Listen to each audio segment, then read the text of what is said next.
Hi welcome back to the channel.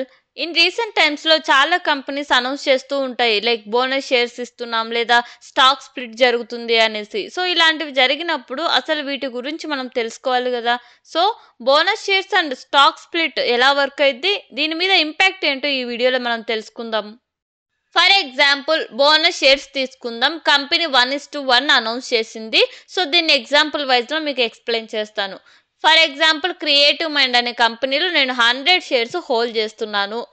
ఎగ్జాంపుల్గా company 1:1 bonus shares announce చేసింది. So announce చేసినప్పుడు ఏమవుతుంది, నేను 100 షేర్స్ హోల్డ్ చేస్తున్నాను కాబట్టి వాళ్ళు 1:1 అన్నారు కదా, ఒక షేర్ ఉంటే నా దగ్గర ఇంకొక షేర్ అడిషనల్గా యాడ్ అయ్యిద్ది అని. సో నా దగ్గర ఎన్ని ఉన్నాయి, 100 షేర్స్ ఉన్నాయి.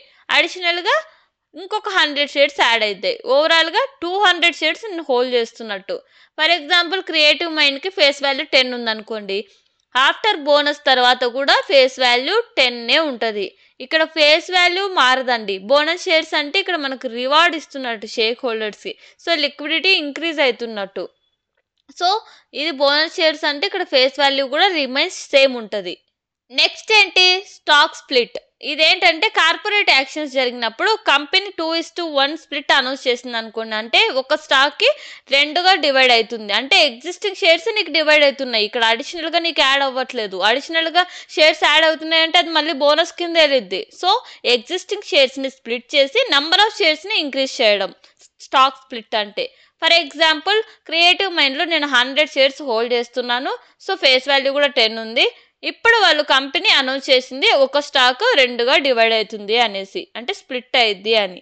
సో ఇక్కడ ఏమైంది, 2 × 200 అయింది. బట్ ఫేస్ వాల్యూ కూడా ఏమైంది, 2:1 కదా, అంటే ఒక షేర్కి 2గా డివైడ్ అవుతుందని చెప్పారు కదా. సో మనం 10/2 వేయాలి. అక్కడ ఏమైంది, ఫేస్ వాల్యూ 5 అయింది.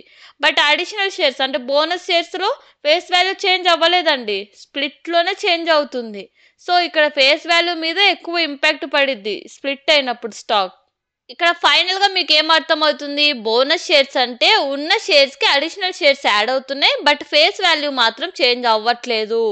నెక్స్ట్ స్టాక్ స్ప్లిట్ అంటే ఏంటి, ఉన్న షేర్స్ స్ప్లిట్ అవుతున్నాయి అండ్ ఫేస్ వాల్యూ కూడా చేంజ్ అవుతుంది. ఇలా ఫేస్ వాల్యూ చేంజ్ అయితే వేటి మీద ఇంపాక్ట్ పడుతుంది అని అంటే డివిడెండ్స్ మీద ఇంపాక్ట్ పడుతుందండి. నేను ఎగ్జాంపుల్గా నీకు ఎక్స్ప్లెయిన్ చేస్తాను. ఎగ్జాంపుల్గా బోనస్ ఇచ్చిన తర్వాత ఒకవేళ డివిడెండ్ అనౌన్స్ చేస్తే ఎలా ఉంటుంది అనేది నేను ఇప్పుడు ఎక్స్ప్లెయిన్ చేస్తాను.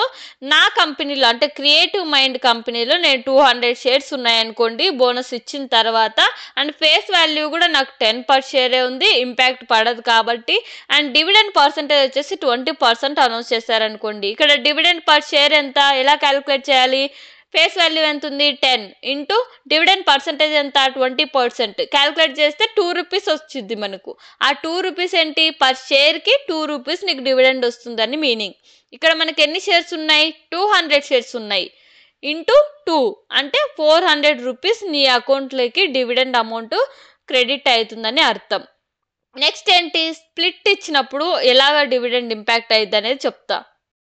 ఇలా స్టాక్ స్ప్లిట్ జరిగినప్పుడు ఫేస్ వాల్యూ కూడా 5 అయింది కదా మనకి, ఆల్రెడీ ఎగ్జాంపుల్ చెప్పాను. నెంబర్ ఆఫ్ షేర్స్ ఎన్ని, 200. డివిడెండ్ పర్సంటేజ్ ఎంత, 20% కంపెనీ అనౌన్స్ చేసింది. సో ఇక్కడ మనం డివిడెండ్ పర్ షేర్ క్యాలిక్యులేట్ చేయాలంటే face value into dividend percentage చేస్తే, అంటే 5 × 20% వేస్తే మనకు 1 రూపీ వస్తుంది పర్ షేర్.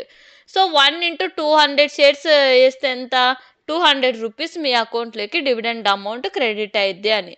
సో ఇక్కడ మనం స్టాక్ స్ప్లిట్ జరిగినప్పుడు ఫేస్ వాల్యూ మీద ఇంపాక్ట్ పడుద్ది. సో ఇలా ఫేస్ వాల్యూ ఇంపాక్ట్ పడడం వల్ల డివిడెండ్ మీద కూడా ఇంపాక్ట్ పడుతుంది. సో బోనస్ షేర్స్ ఇచ్చినప్పుడు మీకు డివిడెండ్ మీద ఇంపాక్ట్ పడదు, అలా అని ఫేస్ వాల్యూ మీద కూడా ఇంపాక్ట్ పడదు, అవి రిమైన్స్ సేమ్ ఉంటాయి. బట్ ఇక్కడ ఎక్కువ ఇంపాక్ట్ పడుతున్నది ఎక్కడ, కార్పొరేట్ యాక్షన్స్ జరిగినప్పుడు, ఈ స్ప్లిట్ జరిగినప్పుడు మనకి డివిడెండ్స్ మీద ఎక్కువగా ఇంపాక్ట్ పడే అవకాశం అయితే ఉంటుంది.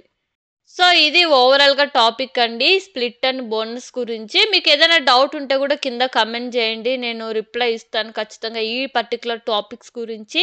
అండ్ వీటితో పాటుగా మీకు ఈ వీడియో ఖచ్చితంగా ఇన్ఫర్మేటివ్గా అనిపిస్తే మాత్రం మీ ఫ్రెండ్స్ అండ్ ఫ్యామిలీకి షేర్ చేయండి. అండ్ ఒకవేళ ఈ వీడియో మీకు నచ్చినట్లయితే please subscribe to my channel and thank you for watching.